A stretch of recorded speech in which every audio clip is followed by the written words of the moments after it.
What is up, killers? Kev here, and today back with a brand new episode of Skyrim Special Edition. Today we are going to be looking at 5 mods that change your game. But without further ado, guys, let's just jump straight into the video. Aetherius, a race and standing stone overhaul, coming in an incredibly low 805.1 kilobytes of a download.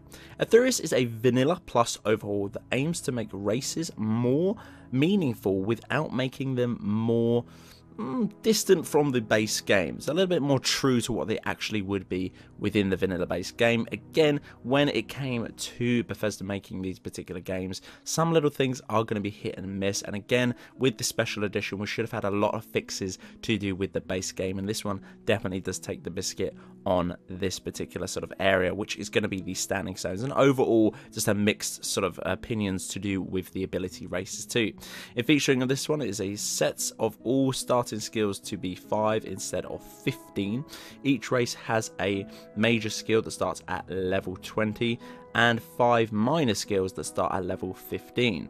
This changes nearly double the stats increase often by the race without changing the balance of the middle or late game within the base game too. So it's a slight variation of that one if you want to sort of tweak that up. For me, kind of accelerated in certain areas instead of a constant flow. This one you will get a flow throughout your gameplay, as I said before, from early to late game. Enemy benefits from this one, so the changes will be like the player, so Nords you encounter will have some extra health, obviously corresponding to that particular race as well. All racial greater powers have been replaced by passive bonuses. For instance, high elves have 50% extra magicka regeneration instead of the sort of highborn greater power. Stones have a rework the use of all levels of the play. The warrior, the thief and the mage stones now give valuable bonuses for early game characters instead of the simple increasing level speed, and several stones offer greater powers or come with the sort of downsides too. So it's pretty much you're going to be forced, or sort of you should do your research in which one you are going to be picking on this particular one, as they will actually mean their properties for the stone. So the player will enjoy the sort of mechanics and build around them instead of being forced into sort of a particular gameplay that you will like. You will actually be able to play sort of that stone that you chose, aka that sort of fleshed out, sort of straight arrowed character that you are aiming for on that particular one. If you want a full synopsis of this particular sort of breakdown to do with this particular mod, it actually links a very lengthy description within the Nexus mods page. That is going to be within the own description of the Bethesda one. It's a couple of clicks away. Go and have a little read up. Personally, I will be keeping this one whenever I do start a new base game, or just generally. This is definitely going to be a go-to. It just makes sense. If you're going to be playing sort of a thief, you want to be choosing the thief stone instead of playing a thief but choosing maybe the sort of warrior stone just for the bonus attributes to do with that and intertwines with your different race. Logically, you want to be getting this one just because of the playthrough style that you will be doing within the game. Epic crispy graphics, coming in at 24.5 kilobytes of a download. The mod author does say with it in the description that this is going to be their first epic graphic mod to be coming over for the next couple of weeks. More to be installed too that will be heading over to the Bethesda on their website, and we will be covering those particular ones too.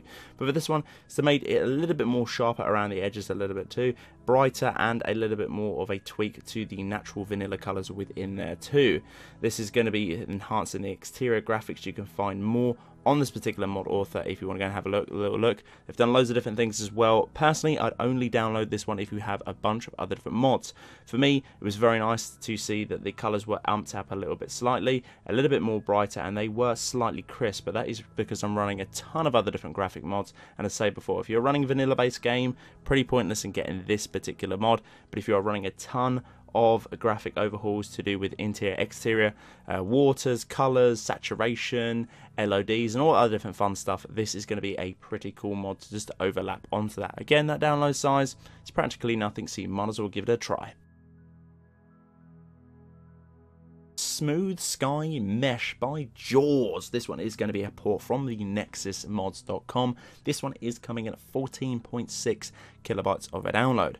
makes the transition between the sky sections a little bit more smoother. From sunset to sunrise, the seams are going to be fixed, the sharpness in the sky is going to be a little bit more crispier, and the reduce of colour bounding or binding between the two sort of run into each other, not sort of two set solid colours sort of merging together like you would your hands. Kind of imagine a candle dripping into each other with different colours. I don't know where I'm going with this, but guys, it's absolutely great.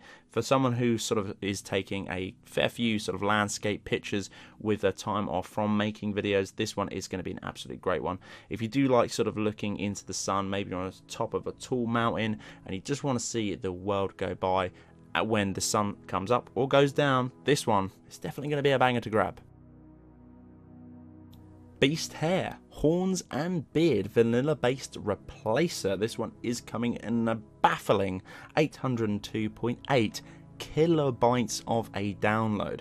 For this one, it is a standalone mod ported from the nexusmods.com, being vanilla based using assets from other mods such as Khajiit hair, and additions to hair for male and female, adds 8 different types of hair for female Khajiits and only 6 for males. This one is really cool indeed. Now, I'm running a load of other different mods, so you're probably going to see any of the difference too, but if you're running a vanilla based game and you want something just to make your sort of Khajiit a little bit more intimidating, a little bit more terrifying, a little bit more immersive, maybe a little bit more bulkier to that sort of class that you're playing or something like that, this is definitely going to be a mod to grab. Loads of people have been enjoying this one, and personally I really am enjoying the Khajiit race.